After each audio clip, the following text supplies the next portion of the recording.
Greetings subscribers, part 3 Flight Assist Off Guide is finally here. Hopefully you found part 2 useful in suggestions and exercises to help you actually get to grips with piloting with no flight assist. Again, apologies to anyone who thought it was all superfluous and anything you've heard so far has not been much use to you yet, simply because you are further ahead in your skill set, but basically I thought it best to do this whole series properly if I was going to do it, so it was applicable for everyone's level of experience. Also, I should say apologies for the actual delay and how belated this part 3 is, but as I will explain, during making this guide and experimenting quite honestly so as to give you accurate information, I discovered such a profound realization, well, profound in some ships, perhaps not so much in others, but a discovery nonetheless fundamentally concerning ship's power distribution that caused me to have to redo a lot of the guide I had already made, because it has completely changed my approach in combat. Perhaps some of you already know what I will talk about later that is covered in this following power distribution section, but after this discovery it has made me myself such an improved pilot because of it, because as we all know, effective power distribution is key to staying in the fight for so much longer. So although power distribution isn't necessarily directly relevant to piloting with no flight assist specifically, though there are certain power energy consumption advantages inherent in a ship that conforms to the Newtonian physics mechanic, so it is ultimately all related to power consumption and subsequently effective power distribution, so it will be covered in this later chapter.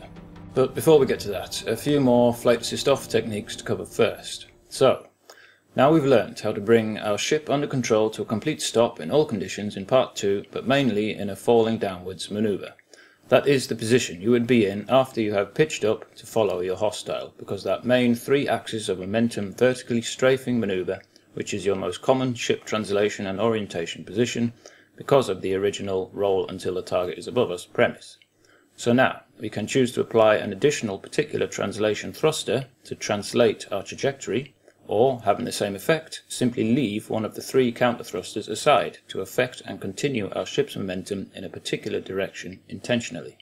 If you haven't watched part 1 and part 2, you should start there. I suggest you practice the exercises in part 2 particularly so you can bring a falling ship under control successfully and completely when piloting with no assists, but especially this 3 axis of momentum, mainly vertically falling exercise. At first they might appear quite boring exercises, but trust me, there is method behind the madness.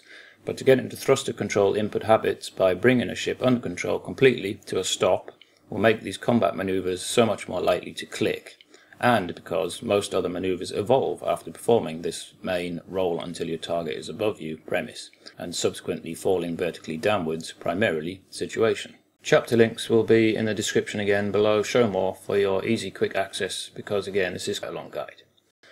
Okay, so no dilly-dallying about. Coming up first are a couple of important subjects that haven't been covered yet but are necessary to mention and get out of the way. Then we'll get on with the more enjoyable tactical combat maneuvers and techniques I find useful, taking this falling downwards maneuver further and adapting it to evolve into other maneuvers, with the occasional toggle with flight assist if you prefer in certain circumstances, usually for aiming for weapons fire.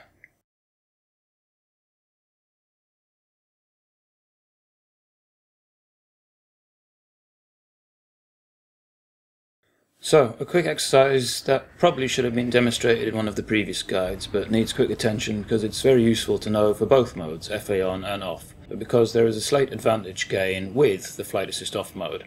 It's best I explain everything so there is no confusion.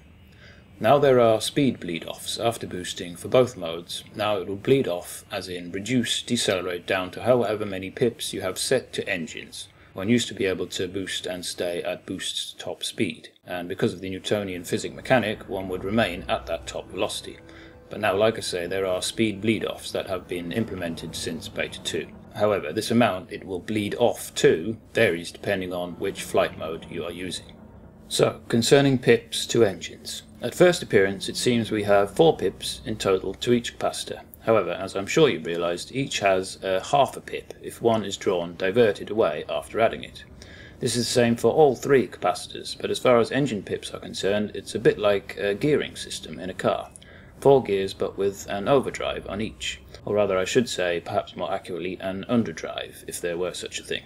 because the only way to get between each pip gear is changing up the gear first and then removing a pip to another capacitor, to either weapons or shields. A full pip divided is removed from the two other remaining capacitors to add to the capacitor you are diverting it to, thus removing half a pip from each of these other two. So you are in essence only removing half a pip from engines to get to each underdrive.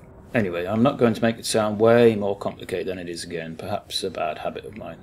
Simply the pips to engines can be adjusted quite finely depending on how many pips you divert to engines in the first place, and then drawing away half a pip by diverting energy to either weapons or shields, which all basically means how fast your top speed you can travel thereafter. You may not think this is that important, but it is a note to mention, because of course every little increase in extra speed can be quite crucial when you're in combat. So, why am I mentioning this and why does it matter? The advantage with assist off with engine pips and your subsequent speed, leaving these velocity restriction thresholds aside when not facing your current vector. If you set your engine pips to max, or any level for that matter, reach the full speed available and then divert energy away, your ship will not slow down like it would with assist on and drawing pips away from engines, because with assist on your speed is directly related to how many pips you have set. With assist off it is directly related to get up to speed, but not afterwards, as there is no speed bleed off if you divert energy away thereafter, until you slow down beyond your current engine pip setting, usually by trying to change your vector by touching a thruster. So this is not a massive exploit or anything really to give you a huge advantage. I'm simply mentioning this because in my opinion, and as I will go into more detail later on, shields are your most valuable function, but engines and boost are the most useful.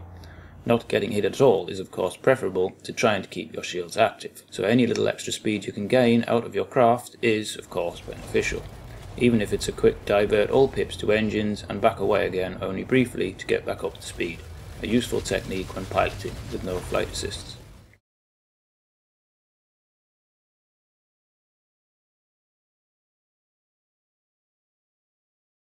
Another quick demo to show you the difference it makes to counter a secondary momentum axis with a varying amount of thrust.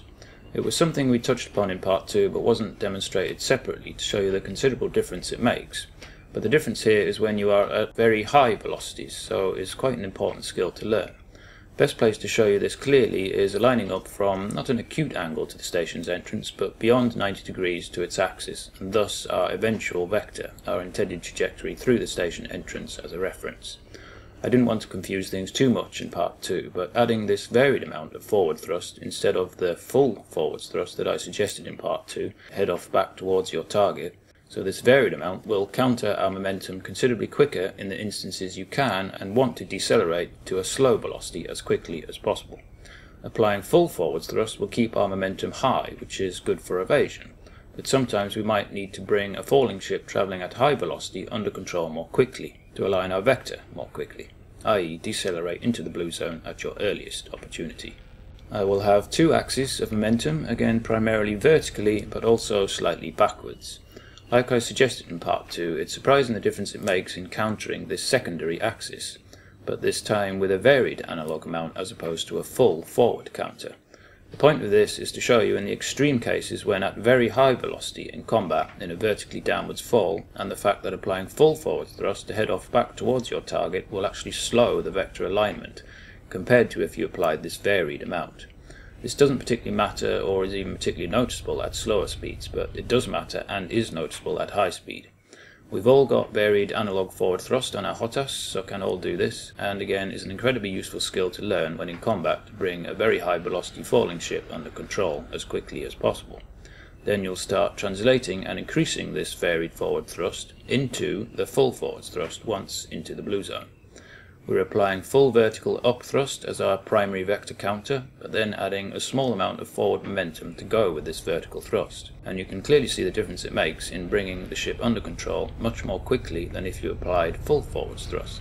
As you've seen, with no forwards thrust at all, we obviously overshoot our target trajectory. This primary vector counter, thrust up, can't cope on its own because it's not directly facing our vector. Then the same but with full forwards thrust and we still overshoot our target trajectory. Then the demonstration of adding a varied amount of forward thrust to align our vector as quickly as possible, so you've seen the difference it makes. Each and every exercise I initialize the main vector counter, vertical up thrust, at the same time to show you the varied results.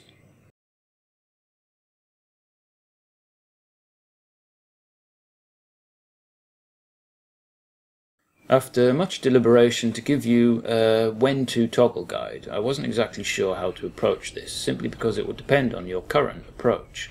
I would suggest there isn't any set particular occasion for when you should toggle flight assist on or off. It really depends on whether you are primarily a pilot who flies with it on for the most part and toggle flight assist off in certain circumstances, or you are the opposite and use no flight assist all of the time like myself, and then you could perhaps use it for certain scenarios. So to elaborate on this subject too much will be quite pointless, because it will vary on your approach depending on which category you're in. But I suppose no one could argue that toggling flight assist as an aid to basically aim your target reticule and weapons at your target, be it a subsystem or a distant hostile, which will certainly be beneficial. So it's on these occasions you will want to try and continue the ship's current behaviour as seamlessly as possible by adding a momentum translation thruster or two to keep the ship moving as it is performing at that moment. We could never continue the ship's behaviour successfully when we are orientated with 3 definitive axes of translation, when we clearly aren't orientated at 90 degrees to any of all 3 ship axes. So, the only time to attempt to toggle flight assist back on and will be effective will be when you are orientated close to only 1 or perhaps 2 of these axes. As we covered in the second guide, dealing with countering the ship's momentum, choosing the primary momentum axis first and foremost when we were countering this ship's momentum is the most important technique. So I would suggest the same principle for continuing your momentum, but obviously not a counter, but a translation momentum thruster is needed. So at the very least add the primary translation thruster to continue the ship's behaviour as much as possible, so as not to cause your ship to stall once you've switched flight assist back on. To know which thruster will continue this main translation will be the opposite of what we learned in the second guide, or counters matching the space dust direction. So for our translation increase we will need to apply the opposite of the dust this time.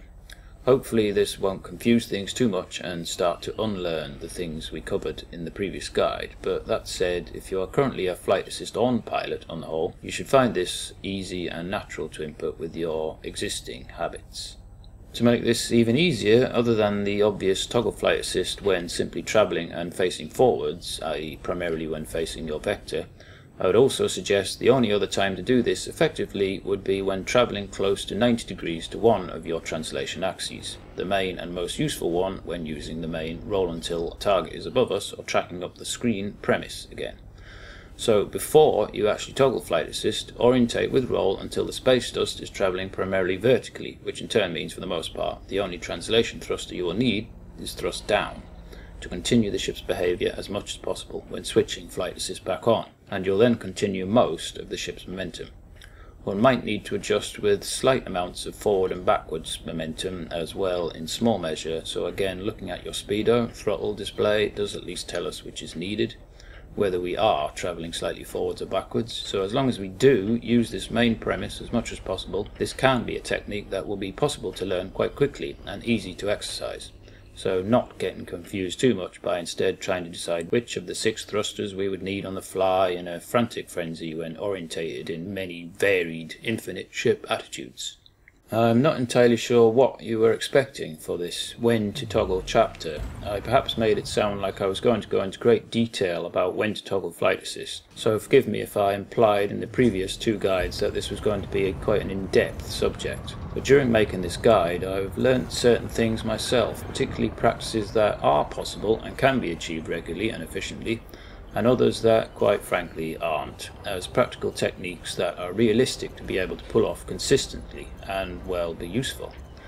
So fundamentally the only times or occasions to toggle between the 2 modes are when orientated and close to facing your vector, and when travelling close to 90 degrees to one of your translation axes, like when exercising the main premise. These 2 ship orientation occasions are really the only situations for when to toggle flight assist, used as an aid to steady your shot. All other ship orientations are simply not really suitable times to toggle between the 2 modes. So again, apologies if you were expecting more from this particular toggle subject. It's not that these other occasions are necessarily impossible to pull off successfully, or that other orientations, if you could practice them efficiently, wouldn't be advantageous. I simply don't think it would be practical or even possible for anyone to teach these techniques. You will frankly learn them on your own, in your own time, and with experience. Please don't take this as being patronising towards you either. I can't pull most off myself on a regular basis. To toggle flight assist on and off and to continue the ship's behaviour as seamlessly as possible is one of the hardest, if not the hardest part of piloting an Elite. At least we have discovered the most efficient and most practical ship orientation so as to get this to work on a consistent basis, which is of actual benefit in combat.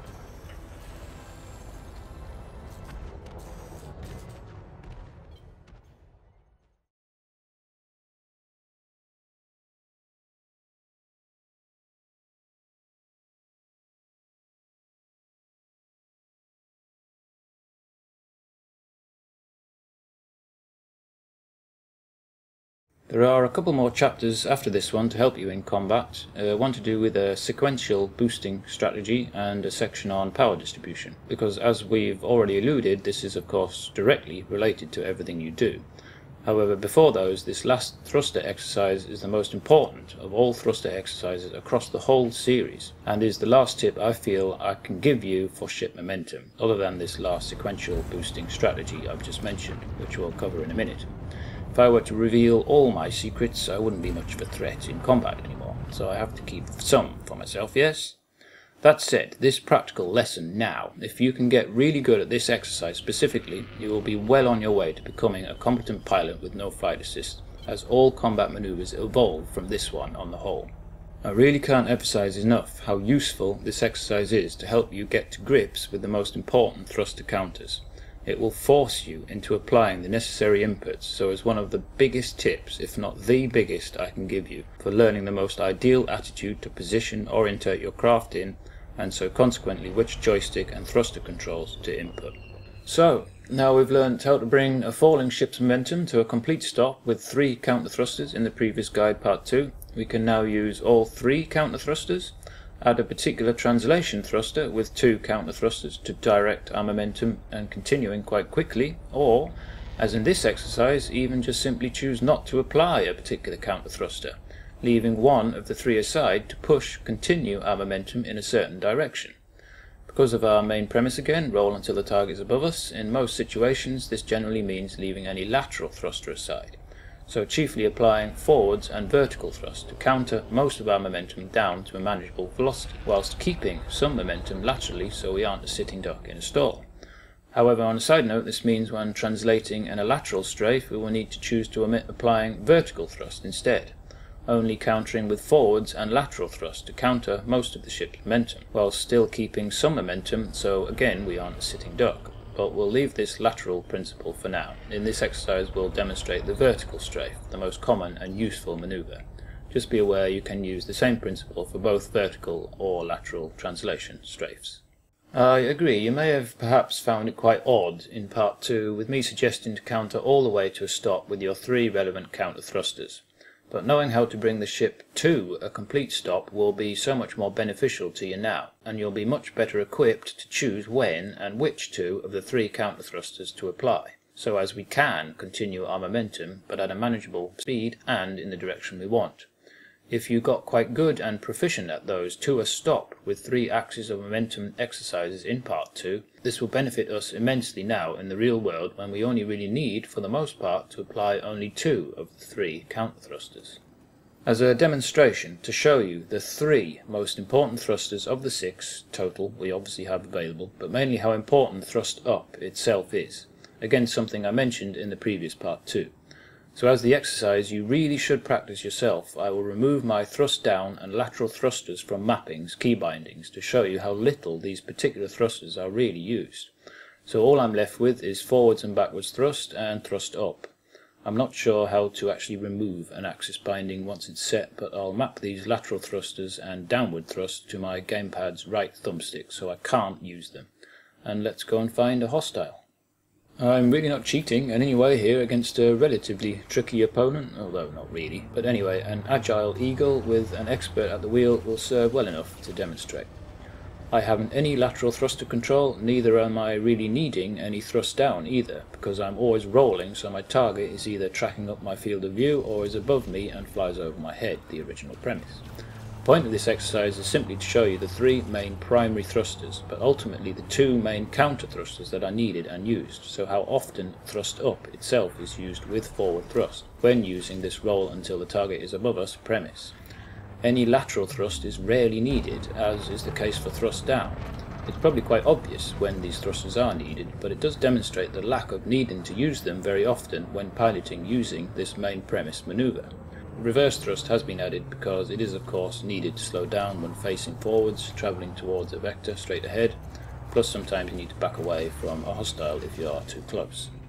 So, as much as having only 3 available thrusters in total is not ideal, you can clearly see I can control my ship and get it to go pretty much where I want, as long as I do always roll so my target tracks upwards or flies over my head.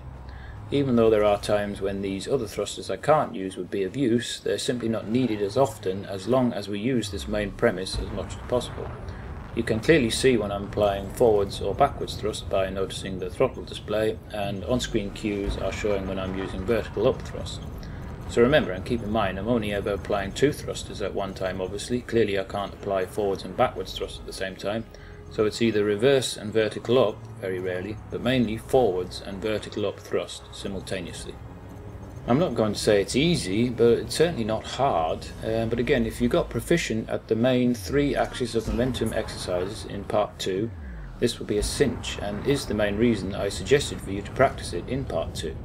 You may well think, well, what do I need the other thrusters for? Not necessarily the thrust down, that's very rarely used, but countering this lateral momentum. But it's surprising the difference it makes in adding this one additional lateral counter to help counter the ship's momentum in certain circumstances. Which is why in this demonstration I'm not completely in control, although for the most part can manage by perhaps rolling more than I really need to, aligning my orientation so all I need is vertical up thrust to counter against my vector. So instead of doing this, this is when you need your lateral counters instead of this rolling unnecessarily. So once you've got good at that falling downwards 3 axis of momentum exercise in the previous guide part 2, next step, practice this one yourself. Again, trust me, like I say, there is method behind the apparent madness. It will force you into using roll to orientate the ship so the space dust is travelling primarily upwards, so to counter the ship's main vector, only vertical thrust up is needed, plus adding forward thrust in varied amounts to counter the ship's vector more quickly, as shown in the varying forward thrust for the quicker target trajectory exercise earlier when aligning up with the station entrance. Then translating this varied forward thrust into full forward thrust to head off back towards your target. So vertical thrust up and varying forward thrust are the only thrusters really needed for the most part during combat, if using the main premise as much as possible.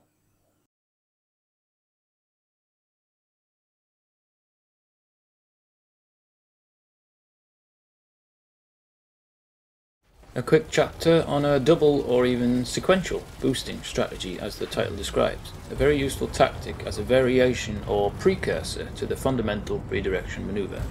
However, one will need a certain thruster pack fitted to your ship to be able to do this, fundamentally because of the lower power draw from the module. I would suggest with the highest rated thruster pack, and even with the highest rated power plant in conjunction, you wouldn't be able to do this.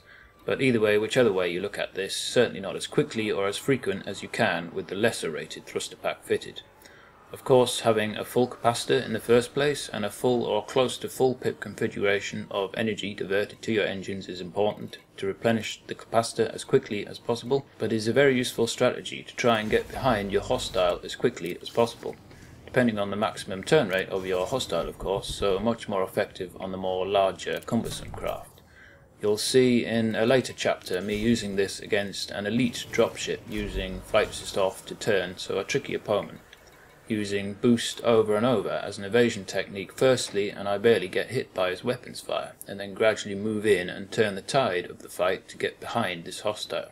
So it's a very effective tactic. There is of course a disadvantage of having the lower rated thruster pack, most obvious aspect being the reduced top speed, so keep this in mind. With this reduced top speed you won't be able to escape into frame shift as easily when you need to disappear and get beyond mass lock of a rather annoying hostile. But it is this reduced top speed with each of the lesser thruster packs that happens to benefit and has an advantage for this kind of maneuver, because less reverse momentum is required to vary the boost cycle so as not to overshoot your target, which is the reason why this works and is improved with each of the lesser thruster packs respectively. However, if you are considering fitting a lesser rated thruster pack so as to be able to do this, you will need to take notice and check the thruster pack's optimum mass as described in the stats when purchasing. It makes quite a difference to your ship's overall manoeuvrability if you exceed this optimum mass, so I suggest you try and keep your ship's total mass under this value if you intend to fit it, by either going up a class, or rather rated, thruster pack if you can't reduce your mass enough, or simply losing weight from removing, changing other modules going up or down a class, either rated A or D respectively, for all outfittings, as A and D ratings across all modules are the lightest of all components. Plus checking your ship's fuel amount, as every extra ton of fuel obviously adds weight, and adding a full tank of fuel makes a huge difference to your ship's agility thereafter. As far as performing the actual manoeuvre, it's quite simple if you've managed the fundamental redirection manoeuvre. Again, most of getting this down successfully is not necessarily which buttons thrusters to press, it's simply getting your timings correct again and checking your distance from your target.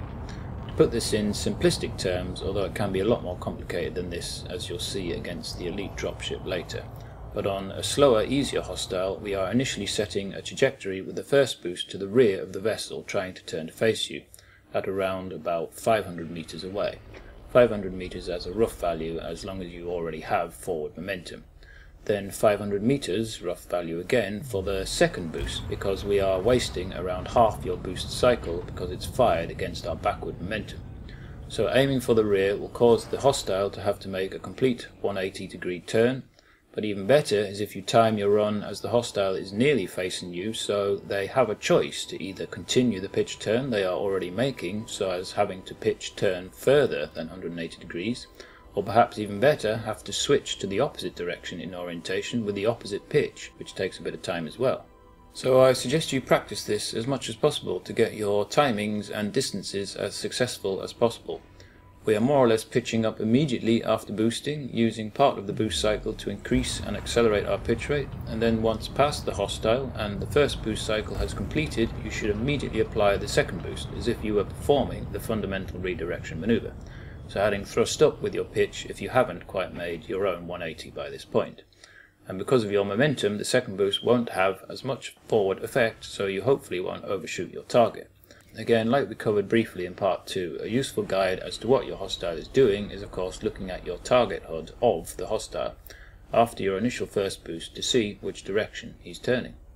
And that's it for the principle. Again, practice makes perfect, and keep in mind this double boost can be used for varying quick redirection maneuvers to try and confuse your hostile as to your intentions and be as evasive as possible. Again, like I say, I'll demonstrate taking this sequential boosting strategy almost to its farthest extent to turn the tide in a battle in the next chapter, a subject to do with our approach in combat and having a pip plan. But considering the main primary downside of not being able to escape into frame shift as easily with a reduced top speed with these lesser thruster packs, and of course having to be careful about how much cargo you're carrying, but mainly the fuel tank level, so fit a fuel scoop and stop carrying around all this extra fuel you don't need. But to build a craft specifically for combat, I myself much prefer the lower grade thruster packs, even fitting the lowest of all, the rated E pack on purpose, and are still able to keep below the optimum mass. Your ship is just as manoeuvrable as it would be with the higher rated packs, but can simply boost a lot more often because it demands much less power. Remember, a light ship is an agile ship.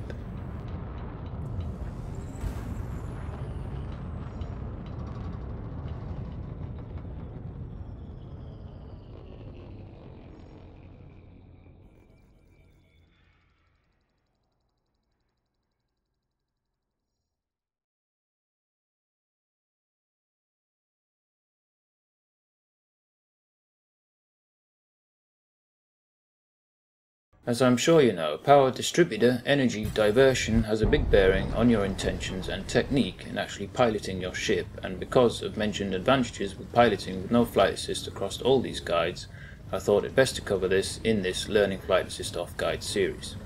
Before we look into detail concerning this discovery that I've been doing things wrong in some certain situations, how we use the power and energy we have available is quite crucial, of course. Effective power distribution is directly related to your approach in a battle, and directly related of course to how often you can boost and so subsequently use the main premise scenario and then the fundamental redirection maneuver. Effective power distribution and keeping on top of it is key to staying in the fight for longer. This is of course relevant whether you are piloting with flight assist off or on. But remember the certain advantages again inherent in piloting a ship with no flight assist in general, because of, for the most part, conforming to the Newtonian physics mechanic. It uses less energy and also generates less heat as a result. As we've touched upon, I believe ship shields are your most valuable function, but your engines are the most useful. Not getting hit at all is of course preferable by using your engines and boost to be as evasive as possible, instead of focusing on trying to keep your shields active. Of course, we are always going to get hit by weapons fire of sorts, no matter how evasive we are, particularly if we are fighting a hostile craft with point defense turrets. But keeping on top of your power distribution on the fly as much as possible by continuing to set your power distribution to certain configurations will enable you to stay in a firefight for so much longer. Like I say, not getting hit at all is preferable to trying to keep your shields active when under fire. So this leads us to what is the best way to keep momentum high so you are a hard target to hit. Simply, above all, setting PIP's energy diversion to engines primarily, and the use of boost in a timely and tactical manner. Isanona is a master at this. So here's a fairly tricky opponent, an elite dropship security vessel. Again, we are going to use the main premise as described throughout the series. We are primarily going to roll until our target is above us, so we can use pitching maneuvers as opposed to yaw, because yaw is the slowest axis on all ships. So, as far as what this means for what pip configuration we need to be in, and what actually gets us into trouble. Whilst we are in this configuration of pips to engines primarily, we can last for quite a long time and are in control. Timing your boost to make sure you are never head-on with your hostile where its main threat, his frontal hardpoint loadout is and can affect us, is critical to get this to work. So having a full pip configuration to enable the engine's capacitor to recharge as quick as we are using it is of course the main secret to its success. Choosing which translation thruster to boost with and coincide with our boosting is also important, deciding which direction you should maneuver so as to direct your momentum beyond this frontal assault so it can never really get a bead on us for very long, which is also something you'll improve with practice and experience. The timings and directions of each boost are probably quite evident, but to clarify, I'm pretty much using each boost as soon as the hostile has made his turn on me, so has nearly turned and is bearing down on me, sometimes sooner than you'd expect if your hostile is using flight assist off to increase their turn rate, just as a real player would do and some higher rank NPCs like this one. Also boosting towards his side where his slowest yaw axis is to force him into having to use roll himself to use pitching maneuvers is also key to exploit his complete orientation procedure.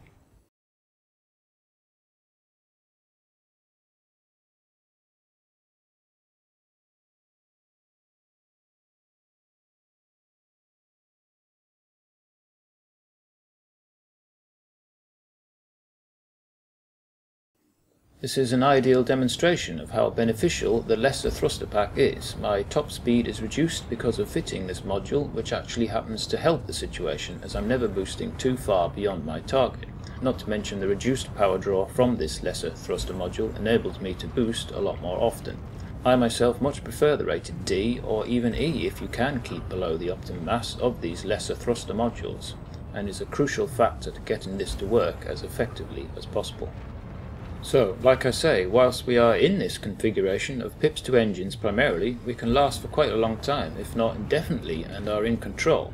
The situation when this will change is when we have to divert and distribute it away from engines, and perhaps shields to recharge our weapons capacitor, because we have had to fire at our hostile.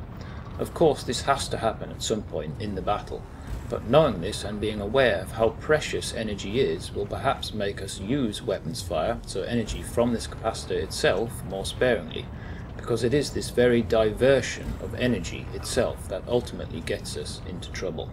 The issue is of course to do any effective damage to a hostile shield, one has to inflict with a sustained amount of fire, usually at first with power-hungry energy weapons to attack and drain its shields, which usually means more energy is needed than what is already charged in a single weapon's capacitor, so more than what is in its capacity.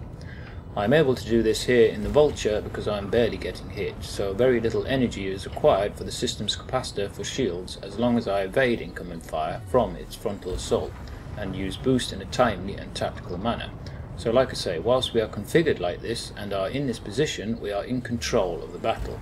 In the Vulture I can almost spare a pip for the weapons capacitor to help them also recharge. but you can't necessarily do this diversion to weapons, specifically in the ships and their loadouts that require more pips to systems for shields, so don't release any spare for weapons. So this brings us on to when is the best occasion to make your attack so you can divert power away from engines to max out the weapon's capacitor so as to replenish it whilst we are firing, as in turn our defense into offense. We use this boost to stay out of the hostile's main frontal line of fire at first, and gradually boost a little sooner each time. That is the critical tactic, sooner, to start to maneuver beyond his max turning circle so as to position more behind the hostile where we can start to open fire ourselves and divert our remaining 2 pips to weapons instead, because we are not under threat from his frontal assault anymore. This double boosting strategy, or even continuing it into a consecutive boosting strategy, as we did here, to gradually turn the fortunes in the fight and eventually be on the offensive as opposed to the defensive. So, with these pip configurations, there are 2 main approaches that ultimately depend on if the hostile has point defense turrets or not. In the situations when your hostile craft has defensive capabilities, after diverting most pips or a full pip configuration to the weapon's capacitor so we can fire our hardpoints, we need to set any remaining pips we have left to shields to soak up any point defense weapons hits on your craft, as I have configured here with the 2 remaining pips to shields, which you would have thought means you haven't any remaining pips to set to engines, but we'll get to this in a minute. In some craft you can. One can almost spare a few pips here and there, so each capacitor always has some energy diverted to it.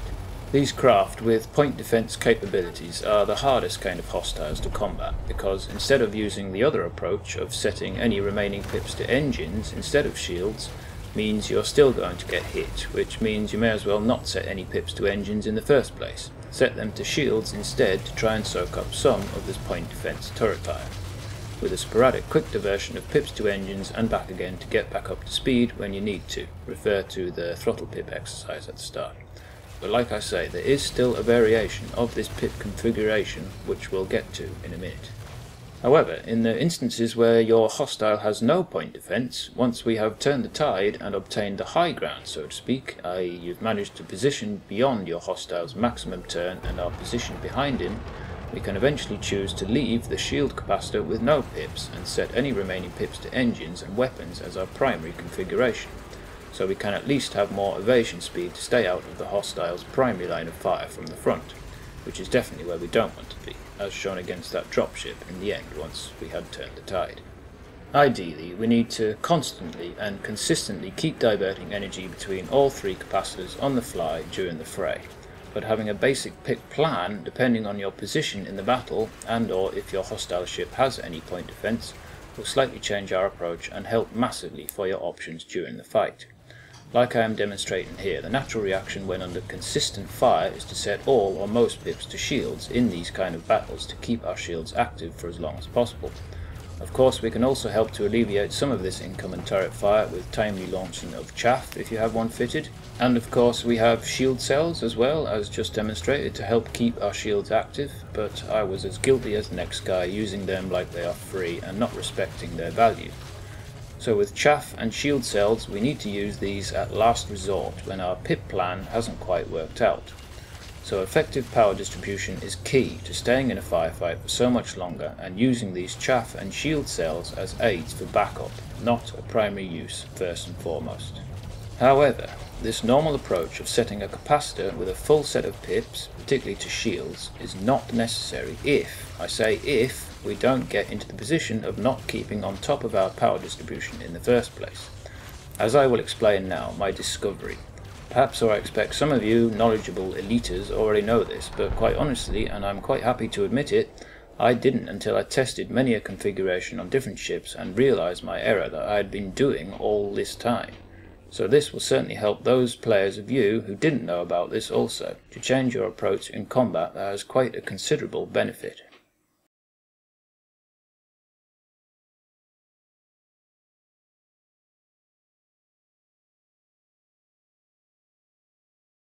So, let's get to it. my discovery that has totally changed my approach in combat, and with the fact that I've been wasting power distribution pips all this time, and so subsequently not diverting energy to other necessary more useful capacitors, i.e. engines and weapons. So perhaps this may come across as obvious, and you'll be thinking, you didn't know that? Surely not. But no, I didn't completely until now. I never really thought about it, to be honest. I was just going about my merry way, doing what I always did, exercising a false presumption, until I started experimenting for this guide for you guys, so I've certainly learnt something myself. All shields siphon energy from the system's capacitor at a set rate, as shown by the power draw stat when purchasing, and of course the percentage amount of your current power plant which it consistently uses. Shields do, however, seem to use slightly more energy after they've actually failed and are recharging from scratch, which is presumably what this maximum power draw stat is referring to, compared to when they are simply under attack and trying to keep each of the 3 shield rings active, but we'll get to this in a minute. But it makes no difference to the recharge rate or strength of your shields whether you have no pips to systems or 4 pips to systems. As long as there is energy stored in the capacitor, it will siphon energy at this set rate. If the capacitor has energy stored in it whilst you are under attack, adding more pips, i.e. energy, will make no difference to your shield's strength. And if you have energy in your capacitor and your shields are about to collapse, this is when you either need to use a shield cell or obviously be as evasive as possible so as not to get hit to give your shields time to recover. Again, as I'm sure you know, what we are doing with power distribution in setting the amount of pips to each capacitor is simply making energy available to each capacitor, in turn each module if it's needed. So, ideally we want to make sure that the rate at which the shield consumes energy doesn't exceed the rate at which the capacitor itself is being replenished. Otherwise the capacitor will start to drain quicker than it is being replenished. Of course, if you don't keep on top of your power distribution and happen to use up what's in its capacity, then yes, a full set of 4 pips to systems, or in general the more the better, is required to recharge your shields and replenish the capacitor at the same time so there is energy left in the capacitor to spare, all as quickly as possible. But if you keep on top of your power distribution so it doesn't have to come to this, as in making sure at all times you have energy in your system's capacitor, ideally close to or a full capacitor, what is the maximum pip amount that is needed to firstly recharge the shields from scratch until it encompasses your ship, and then subsequently charge each of the 3 shield rings thereafter. A simple test will find this out and you might be surprised. Clearly every ship and every loadout will be different, but in my crubber here, which should be a fairly good average gauge for many other ships and their loadout configurations, but either way I suggest you test this on your own ship with your current loadout. I haven't any shield boosters fitted, though I do have the best class rated power plant and the best class rated shield generator available fitted. A simple test of varying the amount of pips after disengaging shields, either turning shields off and back on again or simply activate and deactivate silent running, will enable us to see how many pips are required to keep replenishing the shield's system's capacitor to keep it fully charged whilst the shields are recharging from scratch first, and then how many pips are required after it encompasses your ship and is charging each shield ring. And the results shocked me, quite frankly, for one of my ships, my Vulture, which I'll show you as well. Firstly, make sure you have a system's capacitor that is fully charged but then slightly drained, perhaps to half capacity, anywhere really, to see how many pips are clearly needed. You'll see it going up or down by varying the amount of pips whilst the shields are recharging, and will subsequently show you how many pips are the bare minimum to recharge the shields but also keep the capacitor itself replenished, so the shield doesn't start consuming more energy than you have diverted to it, to keep the capacitor replenishing as well. Or another way of saying that for when we are in the real world in combat, keep the capacitor fully charged even whilst shields are recharging after failing completely, or simply under attack from weapons fire, which is our ultimate goal, to keep the capacitor as fully charged as possible at all times. And believe it or not, as I'm sure you've guessed by now, it isn't 4 pips. Like I say, you should test this for your own ship and loadout, but in my Vulture with the highest class rated power plant and shield generator, to keep the system's capacitor full and I keep on top of it at all times, I only ever need a maximum of 2 pips whilst the shields are recharging from scratch. And once encompass the ship, I only need 1.5 pips to recharge each shield ring and keep the capacitor from dropping and losing energy. which obviously means I have 2 spare pips initially, even if my shields have failed, and then 2.5 extra pips thereafter, all of which I didn't have, or rather realise I could use before. Invaluable and useful spare pips to divert to more useful modules like engines, boost, and weapons, of course. I'm not sure if there have been changes implemented yet to how the power distribution diversion works now, making the pip amount more linear. So if it has, perhaps this has contributed to this. Plus, also remember to set your shield module as the highest priority, ideally on its own, in its own group, so it is the first module to receive power when your energy reserves really are on the cusp and you haven't managed to keep on top of your power distribution, and subsequently let the system's capacitor drain out. But still, the principle of making sure you keep on top of your power distribution in the first place is key, and is all the more important to this being such a beneficial combat tactic. And the very fact I wasn't doing this before as religiously as I do now, not to mention adding more pips than was actually needed. Considering we have 6 pips in total, what I have extra now in the Vulture specifically is easily more than a 30% increase in energy available to divert to my offensive capabilities when I'm under attack. So pretty profound in some vessels indeed. In the Cobra I have a spare pip when the shields have completely failed and are recharging from scratch, as it requires 3 pips during this period. But then afterwards, for each shield ring and for when the shields are under attack, I only ever need 2 pips. So 2 pips spared during normal combat with shields active and under attack. But yes, all, as long as I already have energy in my capacitor to start with. The more the better, so I can for brief periods divert energy elsewhere, even leaving no pips to systems, because I have precious energy saved up in my system's capacitor because I have kept on top of my power distribution. So to demonstrate this in combat, I tried to find an elite pirate lord, but for some reason they aren't appearing. But I did find this deadly python, which will be a good guide. I was going to use a real player, but this didn't seem right for a guide. I didn't need or use any shield cells as long as I kept energy in the system's capacitor and have kept on top of it and not let the energy drain out too much. With a full systems capacitor, we don't ever need a full set of pips to systems whilst our shields are under attack. Or even when your shields have completely failed, you are simply wasting pips, so subsequently energy diverted to somewhere else more useful. Again, I must stress, this demo here is with energy already in my capacitor and in my Vulture, which seems to demand less energy than my Cobra, for instance, for the shield specifically. But the principle will be the same no matter which ship you have. It simply may not be as effective, or it might even perhaps be more effective. You'll need to test your own ship with its own current loadout.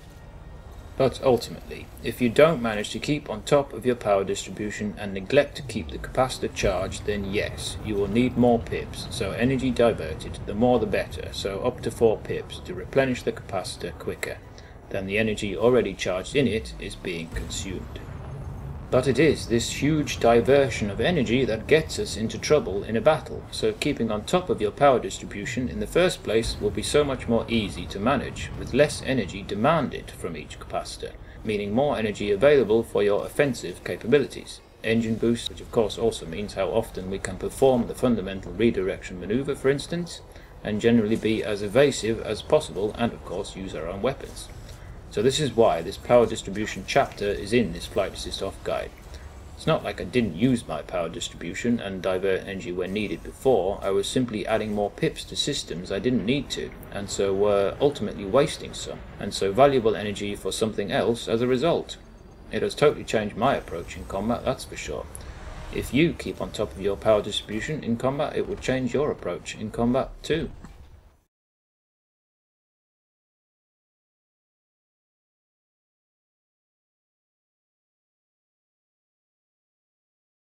Now we have a pip plan for our current situation and tactical intentions. We can try and preempt and anticipate what pip configuration we should be in before we actually need it. So as soon as each capacitor needs recharging or added to, a simple 1 or 2 pip movements either way will help keep each capacitor charged as much as possible and keep us in the fight for longer.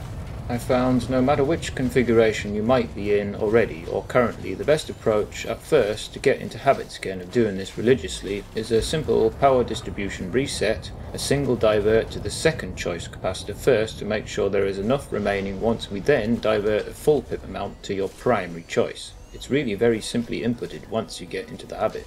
So we have our planned pip configuration depending on the hostile's loadout. If the hostile has no point defense, which is usually the smaller, more agile craft, using our primary configuration of pips to engines and the rest of shields for the most part will enable us to evade any incoming fire as much as possible and soak up any sporadic weapons fire inflicted on ourselves from the target's main frontal hardpoint assault, until we get into the position we need, up close and personal, to inflict a sustained amount of fire on our hostile, in which instance we will transfer energy to weapons. I would suggest there are many an opportunity that lures us into firing at our hostile when really we shouldn't, and again this is what gets us into trouble because of having to divert energy away from our evasive defensive posture because of having to recharge our weapons capacitor. You need to pick your opportunities very carefully and use weapons fire, which obviously means valuable weapons capacitor's energy, when you really can make an impact on your hostile shields. There is little point in attacking if you can't make a sustained amount of fire making contact. You are simply wasting energy and actually causing more of a predicament for yourself to recover from. So, use any weapon's capacitor's energy you have carefully built up as a precious commodity, particularly at distance. Don't waste any of it unless you are pretty sure you can use it for a sustained period draining shields or causing hull damage. Obviously there are a few sneaky tactics one can use by using a little weapons fire on your hostile to drain its shield slightly, which will in turn cause the hostile itself to have to divert energy away from their weapons capacitor. Obviously a good thing, exactly what we've been trying to avoid ourselves. But a small amount of weapons fire to cause your hostile to have to divert energy themselves is something that can be recovered by a single pip or two diverted to our own weapons capacitor. But generally it's best not to do this too much unless you're really sure you can make valuable hits and not waste any of your own energy by in essence shooting blanks. Again, like I've said, it is this very diversion away from engines and shields that can get us into trouble during combat. So using weapons energy as a precious commodity and only using it when we know and are confident we can make valuable hits will help us to reduce the time we are more exposed when in a pip configuration that isn't our preferred evasive defensive pips to engines and shields posture. Of course, any kinetic weapon loadout will also help with your power consumption, but these are only really effective at hull damage, not draining shields. There is an exception, the railgun of course, which is a kinetic projectile that uses a fair chunk of your capacitor to fire and so subsequently energy and heat as a result. There are many a loadout configuration for varied intentions and your offensive effectiveness. A good rule is to have both thermal and kinetic weapons on your craft, so other than the obvious advantages of each just described, a kinetic hardpoint of some sort can be beneficial when you haven't much energy stored in your weapon's capacitor, and so you can still be on the offensive even without much energy stored in this capacitor. We all have our own preference of which weapon types we like using, so I'll leave that choice open, but remember the key rule and observe your 3 capacitors as much as possible, and act as quickly as possible when each of them is being used by a quick diversion of energy to keep the capacitor as fully charged as possible at all times. It is so incredibly simple if you do keep an eye on it consistently. A simple reset and then a single press of divert of left, up or right for the most part keeps everything in check. To choose the second choice capacitor, then max out the capacitor that is primarily needed. It's so simple and I'm a much improved pilot because of it.